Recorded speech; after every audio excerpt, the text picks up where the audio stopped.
We have done it! We have done it! Dharmendra Pradhan ने resign कर दिया है। फाइनली मोदी सरकार ने परीक्षा सुधार के लिए एक नई टास्क फोर्स का गठन कर दिया और उसकी कमान उन्होंने नंदन नीलेकणी को दी है, जो कि इन्फोसिस के चेयरमैन हैं। अगर यही काम सरकार पहले कर देती तो शायद उन बच्चों की जान बच जाती जो नीट पेपर लीक के कारण इस दुनिया को छोड़कर चले गए। लेकिन इस जनजी के आंदोलन और विद्रोह से एक बात तो सरकार को अच्छे से समझ लेनी चाहिए कि इस देश में अगर वो सोती हुई पाई गई तो जनता में उसे जगाने का सामर्थ्य है। और एक और बात समझ लेनी चाहिए कि इस देश में सिर्फ जनता प्रधान है, कोई धर्मेंद्र प्रधान नहीं है। आज हमारे रक्षा मंत्री राजनाथ सिंह भी अपना वो वायरल बयान बार बार देख रहे होंगे और सोच रहे होंगे कि उन्होंने ऐसा क्यों कहा।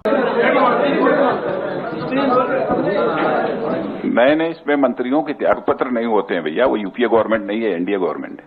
लेकिन इस आंदोलन से एक बात तो तय है कि सरकार जनता के लिए कुछ करे ना करे, लेकिन अपने नेता, नौकरशाही और न्यायाधीशों के लिए एक भाषा की क्लास जरूर लगवाएगी, जिससे कोई कहीं भी कुछ भी ना बोल दे, जिससे सरकार की फजीहत हो जाए और फिर किसी कॉकरोच का जन्म ना हो जाए। जो काम देश की विपक्षी पार्टियों को करना चाहिए था, वो हमारे chief justice of India justice Suryakant ji ने कर दिखाया। उन्हें तो इस बात का एहसास भी नहीं रहा होगा कि जिन युवाओं को वो कॉकरोच और पैरासाइट बोल रहे हैं, वो आगे चलकर सरकार की नाक में दम कर देंगे और देश के शिक्षा मंत्री का इस्तीफा ले लेंगे।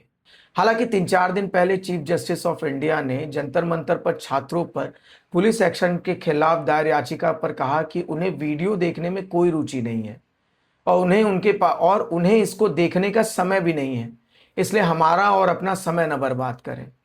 मुझे समझ नहीं आता कि हमारे देश के मुख्य न्यायाधीश साहब इतना अधीर क्यों हो जाते हैं।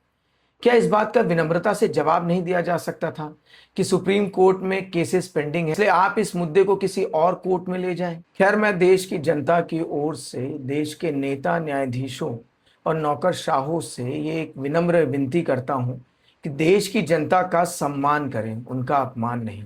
इसलिए सरकार ये ध्यान रहे कि आपकी 4 पाए की कुर्सी सिर्फ 5 वर्षों के लिए होती है, लेकिन इस देश का लोकतंत्र अजर अमर है और रहेगा।